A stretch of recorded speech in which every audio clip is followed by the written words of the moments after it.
My name's Amanda. I'm with the Tampa Hillsborough County Public Library, and we are happy to say we are being joined today for a presentation by Jacqueline Kastic and Angela Novak. They are medical health librarians from Tampa General Hospital. Today, they are going to bringing us part one of a two-part series called Trusting Dr. Google. So part one is your top 5 reliable resources. So they're going to share and teach you how to use some of the top 5 resources you can use online for medical research. I do want to let you know about a couple things before we get started. So the first thing is, this is about medical resources, medical research. It's not about, we are going to be answering questions live at the end of the program, but please don't share any personal health questions. We're not going to be giving any medical advice today, but they will be happy to answer questions about using these resources, or maybe if you have questions about some other resources you've heard about or you have visited. The second thing I guess that kind of jumping ahead of myself there is a live Q&A section. So if you go to your control panel, which might be on the side, it might be on the top, you can find a question and answer section. So please feel free throughout the program to type in your questions. If it's something really timely to the topic, we'll try to fit it in. If not, we will definitely answer those questions at the end of the section. I do want to point out there are 2 handouts that you can download in the handout section. You can download those at any time. It's going to be information about the resources that are covered this evening. And you can take those and print those and download those with you. So without further ado, I will pass it over to Jacqueline and Angela to introduce themselves. Then we are going to turn off our cameras and we are going to jump right into the program. Hello, I'm Jacqueline Kastic. I'm the manager of the medical library at Tampa General Hospital. And I am Angie Novak. I am a medical librarian at Tampa General Hospital. Okay, wonderful. Well, we are going to turn off our cameras. We will be back at the end and we are going to go ahead and get started. Once again, just remember, put your questions into that question section and we'll be answering them as we can, but definitely at the end of the program.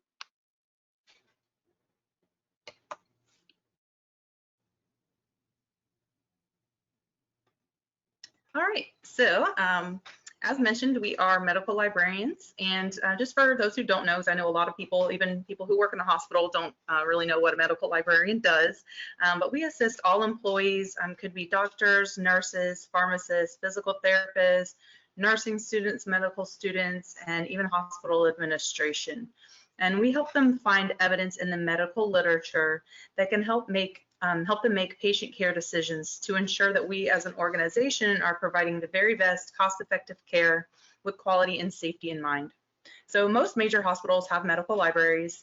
And while these days there's a ton of information online for professionals to access, it can be hard to navigate and know which sources are trustworthy and which ones aren't. And this goes for medical professionals as well as consumers like you who are looking for health information on the internet. So today we're going to give you a brief introduction that will help you be able to identify quality sources of health information online.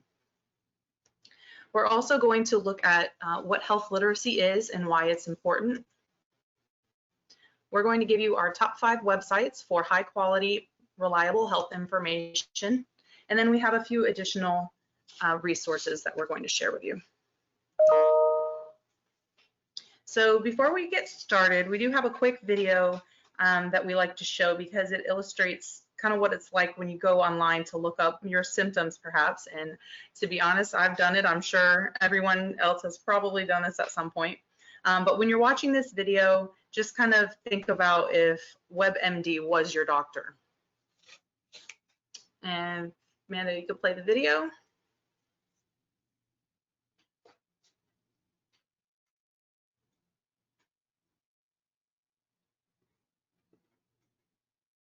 There's no sound. I don't think there's any sound.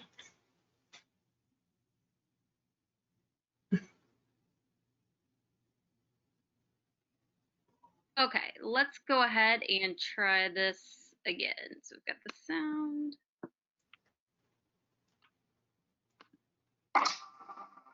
There we go. Hi, I'm Dr. WebMD. Can I have your name, please? Jake. And your email and zip code. They're on. Great. So what brings you in here today? Well, you're free. Too embarrassed to see a real doctor? You got me. What is it, Doc? You have cancer. How could you possibly know that? Oh, I tell everyone they have cancer. Why? What seems to be the problem, besides the cancer? I've been going to the gym more lately, and the upper part of my shin really hurts. I don't know anything about that. Oh, okay. What if I just say my shin hurts? See? Told you. Cancer. I really don't think I have cancer.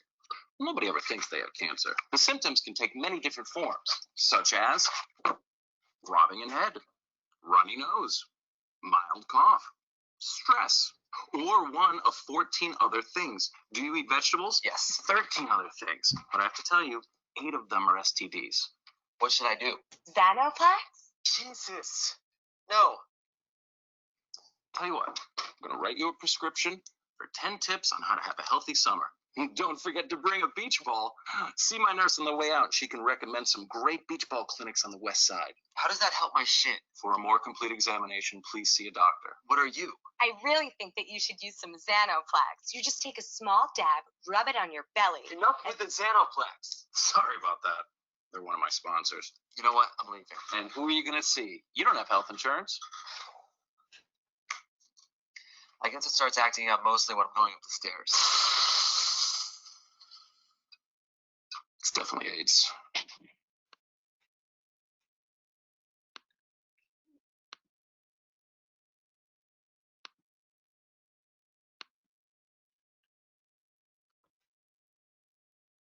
All right, so that's just a kind of a humorous look at what it's like to use the internet to look up symptoms or get other health information.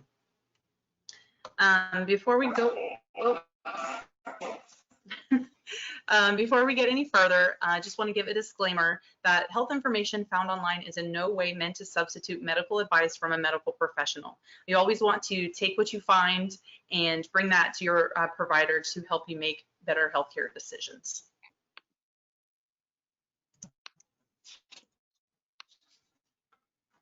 So we do have a quick poll for all of our attendees.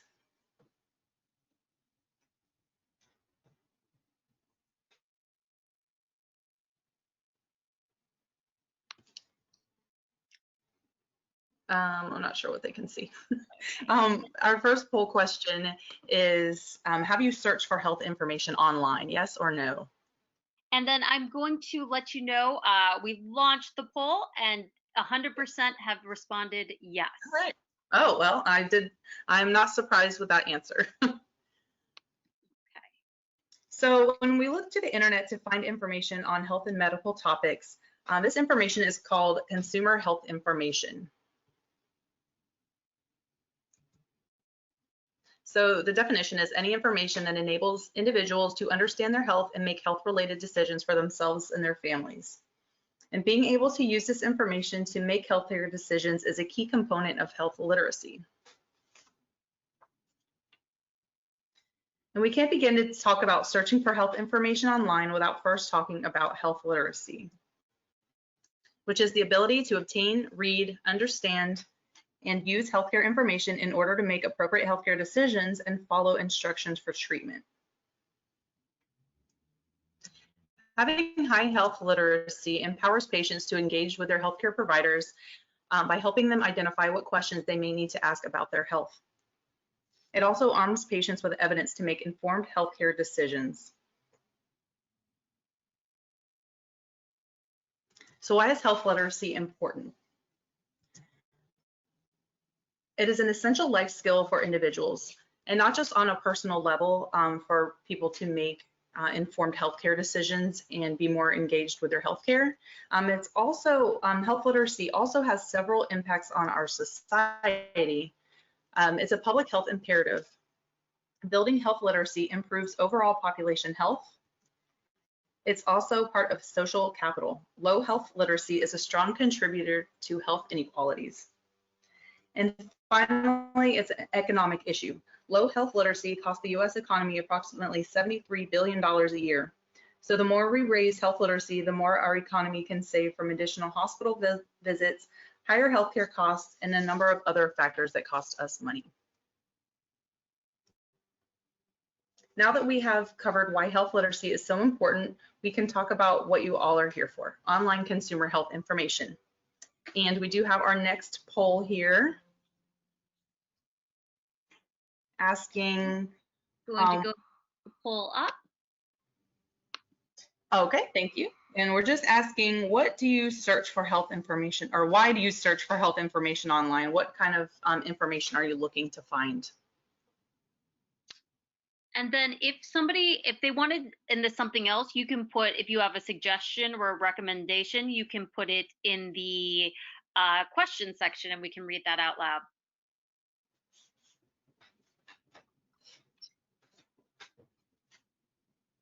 Okay. And I will share the results now. Okay. There we are. It looks like 75% for the first three and 25% for the bottom two. So a little bit of a skew there. And those are all very common reasons for searching for health information online. But to go back to our first poll, just to see how many people have searched online for information about health issues. In a 2012 poll, 70% of adult internet users had searched the internet for health information. And as we see, the internet is becoming more and more essential figure in our lives. You know, more people have access to it. It's on your phone. So there's no doubt that this percentage has risen since then. And then to follow back on our second poll, some of the most common reasons for consulting the internet for health information include concern over new diagnosis, being able to make more informed health decisions, determining if a consultation with a doctor is needed or urgent, to reduce anxiety caused by the uncertainty and the unknown, maybe on a medication, a procedure, a lab test that someone is supposed to be getting, and then to also find support from others experiencing the same condition or disease. And we can see here in 2017, some of the most popular Google searches related to healthcare were what causes hiccups, how long does the flu last, how do you lower cholesterol, what causes high blood pressure. So this is from 2017. It'll be interesting to see 2020 because I'm sure that will be a lot of COVID related searches. So the internet has really changed the way that people can access information. So I just want to take a quick look at the pros and cons before we go into our top 5 resources. So the advantages, the internet is everywhere. It's always on, always accessible. There's a multitude of information sources in one place. So if some of you might remember doing research papers where you would go to the library and get maybe 5 or 6 different books and then get information from each of those. And now the internet is just one place you go to and you can find pretty much anything. And then you also have the ability to save, print, and share. So the disadvantages, the first one kind of goes along with our graphic here. And I'm sure many of you have felt this way when you went to the internet to try to get an answer. Getting information from the internet is like taking a drink from a fire hydrant. So you go looking for one thing and you just get all kinds of different information thrown back at you, relevant or not. And a lot of this information can be misleading, inaccurate. It could have malicious intent behind it, like asking you to pay to read it or really trying to sell you a product instead of actually giving you real information. It could have outdated content. And as mentioned earlier in the presentation, you need skills to search effectively and efficiently. So for those of you who have not mastered those skills, we went ahead and narrowed down our top 5 reliable resources on the internet. So we have Medline Plus, National Institutes of Health, the National Library of Medicine, the Centers for Disease Control and Prevention, and the Merck Manual Consumer Edition. All of these sources are constantly being updated with the latest changes, and we know in medicine it's always changing as new research comes out, so it's important to make sure you have the most recent information for these topics. The content in all of these is provided and reviewed by medical professionals and written in a way that's easy for the average consumer to understand without having to do a lot of further research. And this goes back to the term of consumer health information that's geared towards the patient. So now I'll turn it over to Angie, and she's going to introduce you to these 5 great sources and show you how to use them and what all the features that they offer.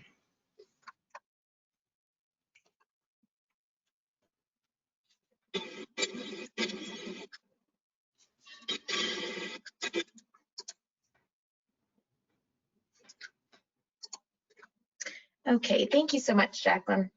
So like Jacqueline mentioned, we are going to look at our top 5 websites to find the most reliable and authoritative health information.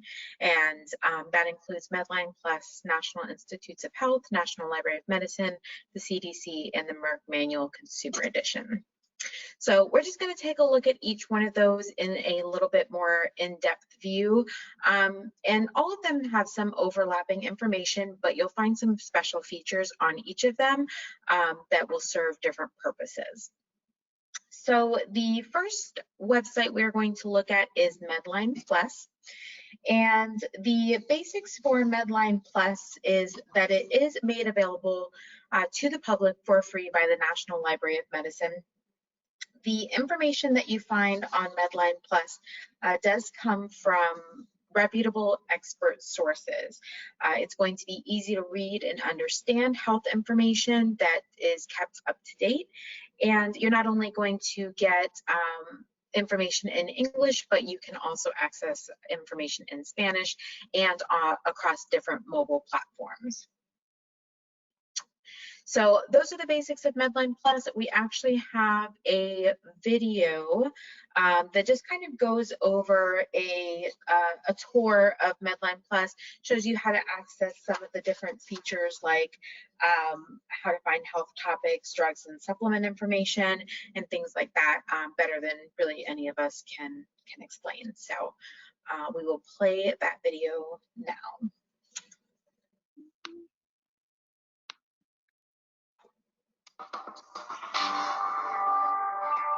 Welcome to Medline Plus, the consumer health information website from the National Library of Medicine and the National Institutes of Health. You can use Medline Plus to find free, reliable information to help you make informed healthcare decisions. Medline Plus is available in English and Spanish, and you can use it on any device. Medline Plus has close to 1,000 health topics. You can find health topics by the body location, by category, or by the alphabetical index.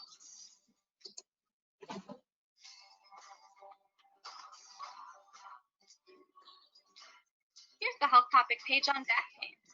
On this page, you can find all types of information about back pain. A great place to start is the summary. Medline Plus also offers information on drugs and supplements. The drugs and supplements page has 2 sections, drugs and herbs and supplements. You can find drugs alphabetically by name using the index. Drugs are listed by both their brand and generic names. Medline Plus also has videos and tools. You can check out videos on health topics, watch surgical procedures, explore health check tools, and play games. Still looking for more? You can always search Medline Plus using the search box. Or from the home page, you'll find links to other resources from the National Library of Medicine, such as clinicaltrials.gov. You can also find the latest health news, browse the Medline Plus magazine, or sign up for email updates.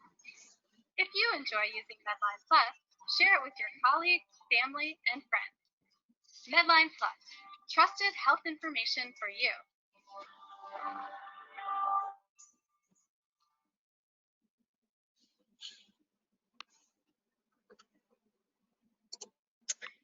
Thank you. Okay, so, all right. There we go. So as you can see from the tour, Medline Plus has a variety of features that are both fun and informative. So they have things like different videos and tools, which include surgery videos, health videos. They also have interactive health calculators, health quizzes. They have some games on there, health information evaluation tutorials that can help you learn about things like lab tests and what lab test is used for what, why it might have been ordered, and what the results may mean. They also have a Medline magazine that might be interesting if you're wanting to learn more about hot topics in healthcare. So those are all really great features about Medline Plus. It's just a wealth of information in a lot of different formats that can be shared with many different types of audiences. So moving on, the next website that we wanted to talk about is the National Institutes of Health. And the NIH is made up of 27 different institutes, which includes some of these that we've listed here, like the National Cancer Institute, National Eye Institute, and then National Institutes of Aging, Drug Abuse, Mental Health, many different institutes that they have available. So each produces its own consumer health information, which can be searched on the NIH website. And it almost seems a little bit daunting thinking about 27 different institutes having information on this through the National Institutes of Health. And it may be difficult to navigate through, but NIH actually makes it really easy to access information from the central location of the NIH website. So from nih.gov, the Health Information tab, you'll find a couple different things, and I've got some screenshots here. So this is that central hub that I just mentioned. Here you can find things like a searchable database of links to information provided by those 27 institutes of health and links to all of those resources as well. There's also health information hotline numbers, a link to healthfinder.gov, which is a place where you can find a healthcare facility or provider in your area. This includes community health centers and long-term and home healthcare providers. It's also a source for health information on a variety of different health topics. You also have a link here for clinical research trials, and this includes basic information on trials, how to locate them, how to participate in them, and information about personal stories and information from participants, both adult and children. You also have a link for wellness toolkits, which provides evidence-based tips for living well and improving your health. This includes your environment, your emotional wellness, physical health, social relationships, and how to prevent and protect yourself from disease.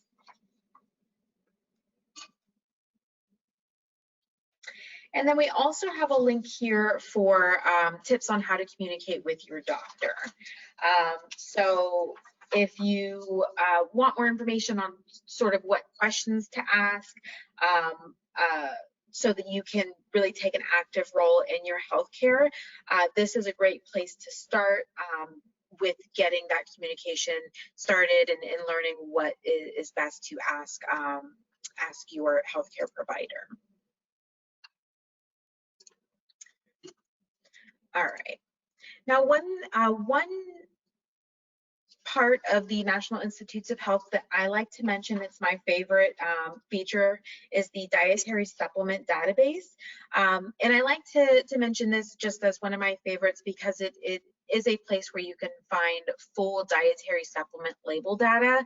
This includes product information, actual visuals of labels, which includes ingredient lists, serving calculators. It's just another great resource, and just kind of to get an idea of what sort of range of information that you can find from the National Institutes of Health.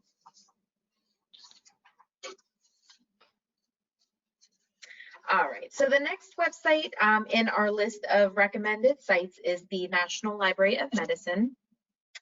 And NLM is a great resource because it includes several tools that can help identify medications, chemicals, household products, and more.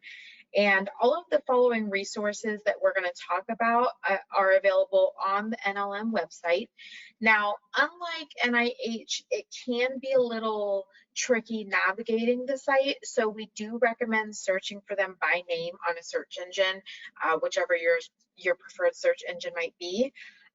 And we have also included the web addresses on our resource handout, which you can find in the handouts drop down. So included in NLM is Pillbox, and Pillbox allows you to search for a pill by entering information such as imprint, shape, color, and size, or specifically by the drug name to get information on that drug. There's also Toxtown, which uses color, graphics, sound, and animation to teach the connection between chemicals, the environment, and the public's health. You will also find Genetics Home Reference, which provides consumer-friendly information about the effects of genetic variation on human health. There is a household products database, which has information on over 18,000 consumer brands. Information from the safety data sheets that are provided by the manufacturers allows scientists and consumers to research the health effects of products based on their chemical ingredients. So this is something really useful, especially if you have a household with children or if you're concerned about chemicals. There's also Daily Med, which provides trustworthy information about marketed drugs, the official provider of the FDA label information, and also includes animal drugs as well. The Drug Information Portal is a searchable database which provides information on drugs from clinical trial to the latest studies, and also includes links to information from various government websites. And then finally, PubMed Health, and this provides a health glossary and information on drugs, diseases, and conditions written for the general public. So this is something any consumer can use. Health topics include summarized research of what has been proven effective, and it also provides information on understanding clinical study results, how to find and interpret systematic reviews as well. Now, this is not to be confused with PubMed.gov, which is a database that contains higher level information like journal articles and research studies. So if you're a consumer looking for consumer health, PubMed Health is where you want to go, not PubMed.gov. All right. So moving on, the CDC is probably the most recognizable of the sites that we've mentioned so far. Many people do associate the CDC with information on infectious diseases and epidemics, and in our current case, pandemics. However, you will find high quality information on countless diseases and conditions from the CDC as well. So the CDC, some features include high quality information on diseases and conditions. You can browse or use a search bar. The diseases and conditions pages generally include detailed information on the condition, treatment, risk factors, prevention, and statistics, as well as links to additional resources, including national organizations and support groups. Some more common and major topics like cancer, heart disease have more information than others, but you will have a ton of different information for different diseases and conditions. You also have a healthy living topics tab, which includes adolescent-specific topics in school safety, food safety, information on diet and exercise, and quitting smoking, as well as information on vaccines and immunizations. There is a global health topics and health information for travelers section. which has important health for travelers like vaccinations that you may need to get before traveling and things to watch out for when traveling abroad. Global health epidemics and health concerns like HIV, tuberculosis, and malaria, as well as topics including food and water availability and safety.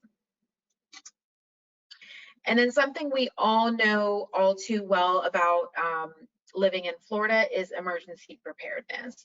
So the CDC is a great place to go to for information on how to prepare for natural disasters and severe weather, chemical emergencies, bioterrorism, recent disease outbreaks, and pandemic preparedness.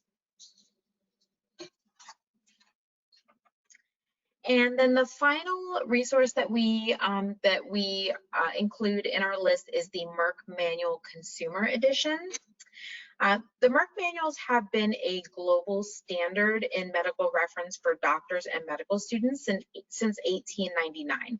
But it's not just for doctors and medical students anymore. They do have a consumer edition that gives a lot of really great information for consumers, including a way to browse through medical topics by searching A to Z or by a word search. And this includes information on general symptoms, like in this example that we gave here, if you have shortness of breath, it has information on just that specific symptom and not necessarily related to a specific condition or what conditions it may be related to.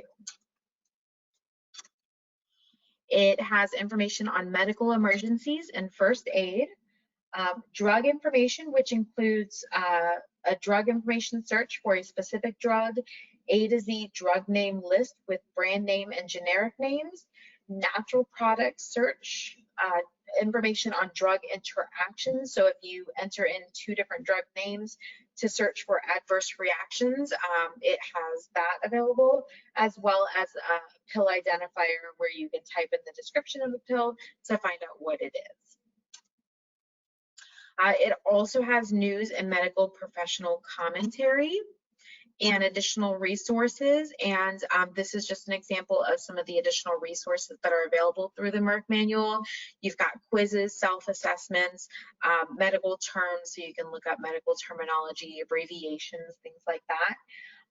And as a pet owner, the Merck Manual also has a veterinary consumer edition for health information on your pet. So this is a great place to go if you are looking for pet health information.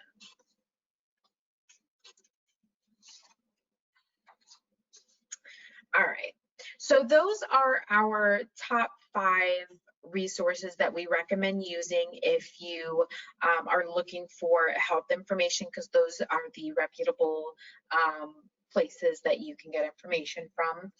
There are a few other places on the internet that you might find useful in your search, and that includes local and state health department websites, your health insurance company website, the Food and Drug Administration, as well as disease-specific organizations and associations like the American Heart Association, National Mental Health Association. Those are all really good places to find information about disease-specific situations. Now, one thing that we did not include here, some consumers may seek health information from online forums and discussion boards, but it is important to remember that emotion and varying experiences are represented in these places, and they may not be the best source for medical advice or medical information. They can be used, however, for emotional and moral support, so they are great and have a really good purpose. But if you're looking for reliable health information, definitely recommend to use one of the sources that we've provided in our list. And we can't get through this whole thing without touching a little bit on COVID-19 information. So information about COVID-19 should always come from trusted resources because right now it is extremely relevant in our world, and the information you receive about COVID-19 should always be reliable. Because it is such a huge focus right now, pretty much any website you go to, it has a story, article, opinion, viewpoint. So there's so many different, a flood of information, kind of going back to what Jacqueline talked about. There's that hydrant of information, but you want to make sure that what you're looking at is coming from a trusted resource.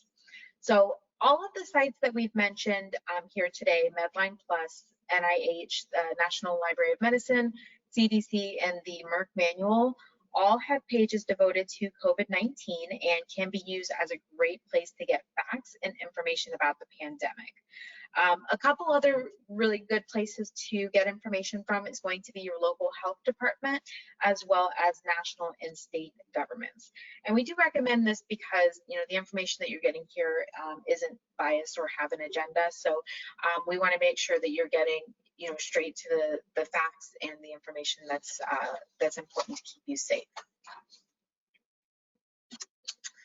So with that being said, that covers all of our recommended resources to find health information.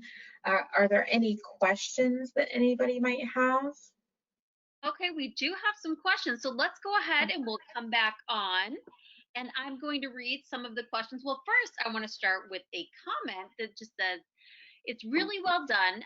Here, let me, sorry, get down the comment. Really well done, ladies. This is from a retired nurse, and she just said she's enjoyed seeing the reminder of sites to access for prior to searching a general health topic. So kudos, ladies. Thank you so much. And then I do want to share before we get into a few of the questions that when we did that second poll and we asked what were some of the other sites people used, one of the sites we got was the Mayo Clinic. So I am sharing that. If you have any feedback for us about that, that was one of the sites that we did get shared with us in the information in the questions section. So it's a reliable source as well. It is a reliable source as well. Very nice. And then let's start with one of the questions. A good question is, where do doctors commonly get updated medical information from? So this is kind of, I guess, we were talking about public facing right now, but where do doctors and medical professionals usually get their information from?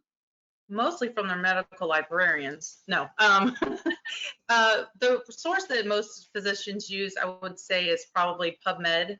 And Angie touched on that for the more consumer facing one, but PubMed is the largest indexer of medical journals. So really any medical journals, medical studies that come out, they're going to be easy to find in PubMed. So they usually use that. There are some other databases that that medical professionals use, but that's the most common place.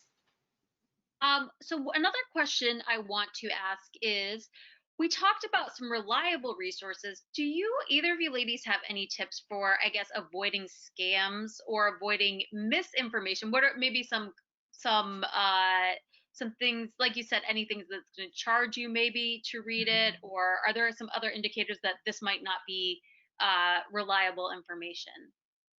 Definitely the date. Make sure that the date is updated. And our part 2 is actually going to go into this part more in detail of what kind of red flags to look out for. But definitely if they're asking you for money, if you're reading the content and it seems like they really just want you to buy this one product, then it's probably not reliable information. If they don't list any kind of references for where they got this information from, that's another sign. I don't know, Angie, can you think of any? It's out of date.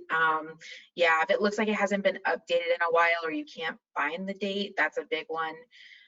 But yeah, part 2 definitely has in-depth recommendations for that. That is a good lead in, actually. And just a reminder to anybody, if you want to, we still have time to answer a few questions, but that is a good lead in. I have shared in the chat section. We will be back, well, all 3 of us, but We are happy that Jacqueline and Angela will be back on Thursday night. There is a part 2 to this program. So it's going to go more, I guess, as you're saying, more into how to evaluate and avoid some of those red flags that you may see out there if you're not using these specific websites. So I have put in, it's Thursday night at 6:30, the same time, and I have put in the registration link there for anybody who wants to register directly. So let me check the question section one more time. Okay, so it looks like we are through the questions for this evening, but we will look forward to seeing both of you again on Thursday evening at 6:30 p.m. Thank you. Thank you. Thanks for joining us.